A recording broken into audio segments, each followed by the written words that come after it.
Assalamualaikum adik-adik, bertemu lagi bersama Kak Ina pada pertemuan kedua.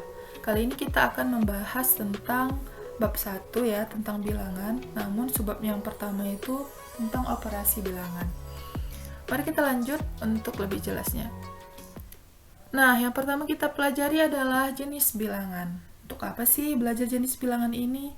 Nah, jenis bilangan ini berguna untuk adik-adik dalam menyelesaikan soal, karena biasanya untuk solusi atau perhitungannya itu ada bilangan-bilangan tertentu yang bisa untuk digunakan dalam menyelesaikan soal. Nah, jadi apa saja itu? Yang pertama, bilangan kompleks. Bilangan yang menduduki tahta tertinggi di dunia perbilangan itu adalah bilangan kompleks. Nah, dia tersusun dari bilangan real dan juga bilangan imajiner. Nanti kakak kasih contoh ya. Nah, sekarang kita lanjut dulu ke bilangan realnya. Nah, untuk bilangan realnya itu juga tersusun dari komponen-komponen seperti bilangan rasional dan bilangan irasional. Nah, nanti kakak kasih contoh juga, tapi kita akan stop di bilangan irasional karena dia cuma sampai di sini. Nah, untuk bilangan rasional kita akan lanjut lagi apa saja komponen bilangan rasional. Oh iya, untuk informasi mungkin ada adik-adik yang belum tahu, bilangan rasional itu adalah bilangan yang dapat dinyatakan dalam bentuk upper B dengan B-nya itu tidak sama dengan 0 dan B-nya itu adalah anggota bilangan bulat. Nah, udah terspill ya, ternyata dia tersusun dari bilangan bulat. Nah, ada juga bilangan pecahan, kita bagi dua. Kenapa kita bagi dua? Karena bilangan bulat ini biasanya ya, bahasa sederhananya mungkin yang adik-adik ketahui itu dia tidak berkoma atau hasilnya itu bulat. Nah, kalau bilang pecahan ini dia bisa berkoma ketika dibagi. Nah, artinya upper B-nya itu tidak habis dibagi seperti itu. Atau A-nya lebih kecil dari B, atau B-nya lebih A-nya lebih besar dari B, tetapi ketika dibagi itu nanti hasilnya berkoma. Itu aja sederhananya ya adik-adik ya. Nanti kakak kasih contoh. Nah, kita stop dulu di bilangan pecahan, kita akan lanjut komponen lagi. Komponen bilangan bulat itu apa? Nah, komponen bilangan bulat itu ada bilangan cacah, ada bilangan bulat negatif. Nah, bilangan cacah ini apa? Apakah ada lagi komponennya? Kita lihat ya. Oh iya, ternyata ada bilangan asli juga di bawahnya. Nah, jadi inilah struktur bilangan-bilangan yang harus adik-adik pahami, karena ini akan berguna untuk menyelesaikan soal-soal yang dibutuhkan, seperti itu. Kita next ya, contohnya. Nah, contohnya kita mulai dari yang paling bawah. Nah, ada angka 2. Nah, angka 2 itu biasanya adik-adik bisa sebut bilangan bulat, bisa bilangan bulat positif, nah bisa bilangan asli. Nah, ternyata itu tadi dia adalah himpunan bagian dari himpunan bilangan cacah, yaitu bilangan cacah itu yang ada nolnya. Jadi bilangan bulat positif digabung dengan 0, itu bilangan cacah. Terus yang negatifnya misalnya negatif 1. Terus kita naik lagi. Nah, tadi ini bilangan asli, ini bilangan negatif, ini bilangan cacah. Berarti di atasnya ada bilangan bulat, ada negatif, ada 0, dan ada bilangan bulat positif. Nah, selanjutnya ada yang pecahan seperti ini, 1/2. 1 kan lebih kecil dari 2. Otomatis kalau 1 dibagi 2 itu akan berkoma atau hasil tidak bulat. Atau kalau kita balikkan, misalnya 2 dibagi misalnya gini, 5 dibagi 3. 5 dibagi 3, walaupun 5-nya lebih besar daripada 3, berarti kalau dibagi juga dia akan berkoma atau dia tidak akan menghasilkan bilangan bulat, makanya dia disebut bilangan pecahan. Nah, selanjutnya di atasnya lagi itu kita gabung, ada pecahan, ada positif, ada negatif, ada 0. Biasanya ini kita sebut dengan bilangan rasional. Sementara di sampingnya itu ada bilangan irasional seperti akar 2. Nah, akar 2 ini ketika kita akarkan, dia tidak akan dapat dinyatakan dalam bentuk A per B seperti itu. Atau kita hanya bisa mengira-ngira aja, mengestimasi nilainya itu mendekati berapa gitu. Tapi secara pasti dia tidak dapat dinyatakan dalam bentuk A per B. Nah, di atasnya apa nih? Ini udah irasional, ini rasional, kita gabung lagi ke atas. Nah, jadilah di sini bilangan real. Nah, bilangan real ini setelah digabungkan macam-macam semua bilangan ini. Selanjutnya, dan ini masih banyak ya, ini cuma contoh. Nah, ini bilangan imaginer tadi yang di awal kakak sampaikan, bahwa bilangan imaginer itu adalah bilangan akar yang ada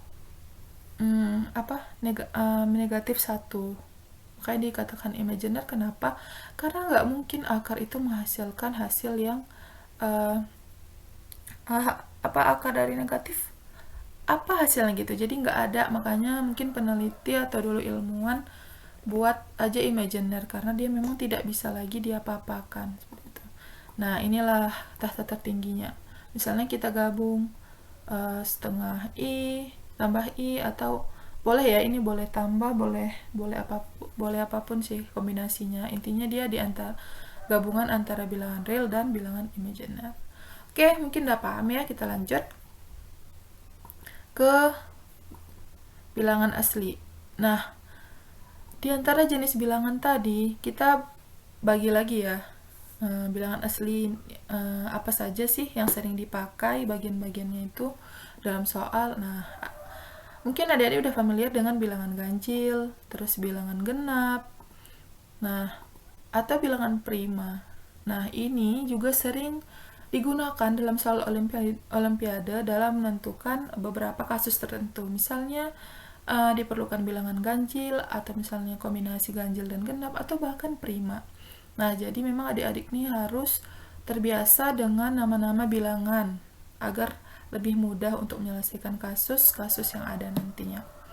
Nah, contohnya bilangan ganjil itu kan 1, 3, 5, 7, 9, 11, dan lain sebagainya. Sementara genap itu 2, 4, 6, 8, 10, dan seterusnya.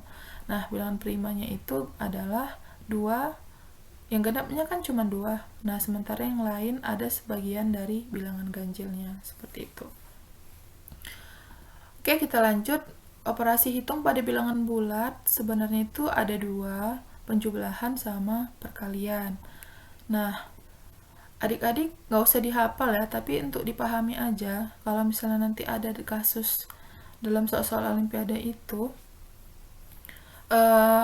adik-adik bisa menggunakan sifat-sifat ini, seperti komutatif pada penjumlahan, komutatif pada perkalian. Nah, ini bisa dimanfaatkan nanti untuk kasus-kasus tertentu. Nah, jadi untuk yang positif, yang penjumlahan, lihat aja kalau misalnya yang pertama sifat komutatif itu ternyata penjumlahan itu bisa ditukar atau dibalik, di apa nih ya, ditukar lah ya, A tambah B sama dengan B tambah A, ditukar tempatnya. Nah, sementara asosiatif itu pengelompokan. Jadi misalnya kita kelompokkan nanti di operasi penjumlahan tuh A tambah B. Nah, sementara tambah AC-nya di luar. Nah, maka kita bisa membuat pengelompokan yang baru dengan A-nya di luar, B tambah C-nya itu di dalam kurung.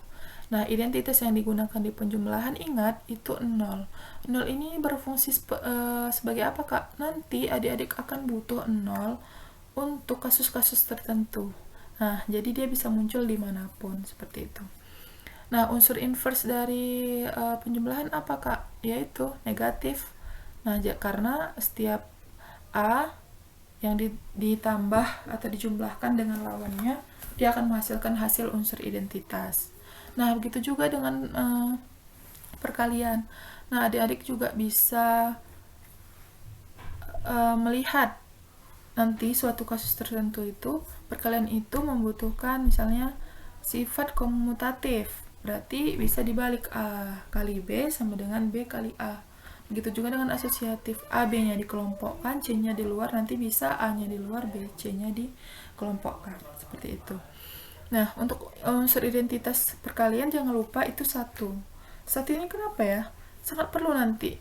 Mungkin di awalnya susah ya karena belum ada soalnya, tapi nanti akan sangat berguna. Jadi ingat aja bahwa identitas itu berguna nanti untuk menyelesaikan soal olimpiade. Nah, selanjutnya adalah unsur inverse. Inverse ini, inverse dari A tadi adalah ya balikannya, itu seper A, agar A dikali seper A bisa hasilnya itu 1. Nah, ingat A-nya tidak boleh sama dengan 0. Gitu.